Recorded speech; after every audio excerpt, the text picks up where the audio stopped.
किसी अपने को खोना यकीनन एक बहुत ही मुश्किल वक्त होता है, और ऐसे में अगर पैसों से जुड़ी उलझनें सामने आ जाएं तो हालात और भी मुश्किल हो जाते हैं।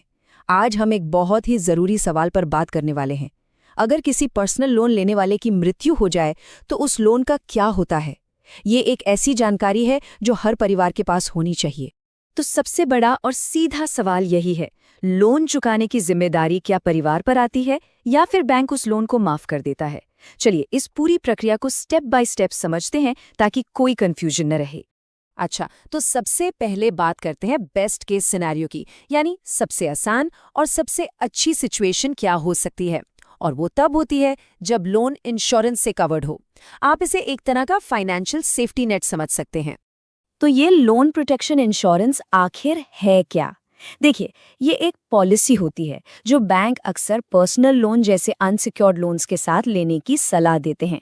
इसका मतलब सीधा सा है कि अगर लोन लेने वाले के साथ कोई अनहोनी हो जाती है तो बीमा कंपनी आगे आकर लोन की बची हुई रकम चुका देती है।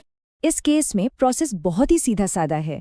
परिवार बैंक को डेथ सर्टिफिकेट के साथ इन्फॉर्म करता है, इंश्योरेंस कंपनी सीधा बैंक को पेमेंट कर देती है और लोन अकाउंट बंद हो जाता है। सबसे ज़रूरी बात, इसमें परिवार पे 1 रुपये का भी बोझ नहीं पड़ता। लेकिन अगर कोई इंश्योरेंस न हो तो क्या? अब हम उस सिचुएशन पर आते हैं जो ज्यादा कॉमन है। ऐसे में बैंक अपना पैसा वसूलने के लिए मृतक की संपत्ति यानी उनके एस्टेट की तरफ देखता है। और यहाँ ये बात जानना बहुत ज़रूरी है कि कानूनन बैंक को ये पूरा हक है, इससे पहले कि मृतक की संपत्ति उनके कानूनी वारिसों में बांटी जाए, बैंक का उस पर पहला हक होता है अपनी बकाया रकम वसूलने का। तो सवाल ये है कि इस एस्टेट या संपत्ति में आता क्या क्या है। देखिए, इसमें सिर्फ घर या जमीन ही नहीं आते, बल्कि उनके सेविंग्स अकाउंट का balance, fixed deposit, shares, mutual fund, सोना और यहाँ तक कि उनकी लाइफ इंश्योरेंस पॉलिसी से मिलने वाला पैसा भी शामिल होता है। और अब आता है वो सवाल जो हर किसी के मन में होता है, सबसे बड़ा डर, कि क्या बैंक परिवार के सदस्यों पर दबाव डालकर उनकी अपनी पर्सनल संपत्ति से पैसे वसूल सकता है?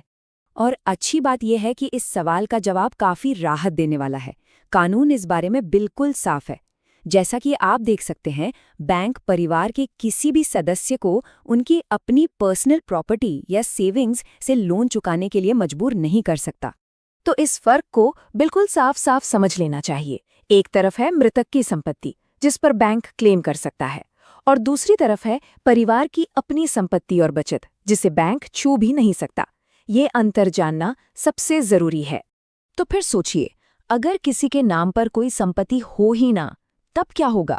ऐसी सिचुएशन में बैंक को वो लोन राइट ऑफ करना पड़ता है, मतलब उसे अपने बही खातों में एक नुकसान के तौर पर दर्ज करना पड़ता है। परिवार की कोई कानूनी जिम्मेदारी नहीं बनती कि वो अपनी जेब से कुछ भी चुकाए। लेकिन अब तक हमने जो भी बात की उसमें एक बहुत बड़ा लेकिन है। एक ऐसी सिचुएशन जहां ये सारे नियम जो हमने समझे हैं वो पूरी तरह से पलट जाते हैं, और ये जानना बेहद ज़रूरी है। वो सिचुएशन है अगर लोन अकेले नहीं बल्कि जॉइंट में लिया गया था, यानी अगर लोन में कोई को एप्लीकेंट या सह आवेदक था।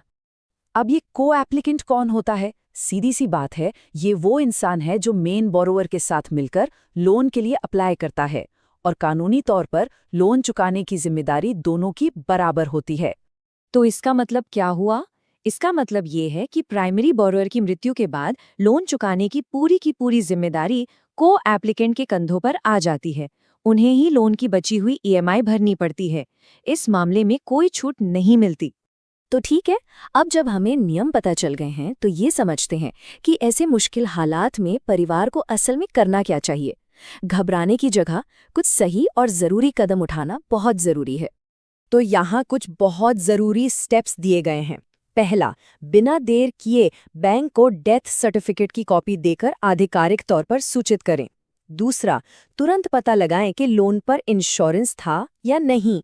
तीसरा, अपने अधिकारों को समझें। अगर कोई को एप्लीकेंट नहीं है तो किसी भी दबाव में आकर अपनी जेब से पेमेंट ना करें। और चौथा, अगर बैंक किसी भी तरह की अनुचित मांग करता है तो फौरन किसी वकील से सलाह लें। और आखिर में ये सारी बातें हमें एक बहुत बड़े सवाल पर लाकर खड़ा करती हैं ये सिर्फ ये जानने के लिए नहीं है कि किसी और के साथ ऐसा हो तो क्या होगा, बल्कि ये अपनी खुद की फाइनेंशियल प्लानिंग के बारे में सोचने का एक मौका है। क्या ऐसे कदम उठाए गए हैं जिनसे हमारे प्रियजनों को भविष्य में ऐसी किसी भी मुश्किल का सामना न करना पड़े?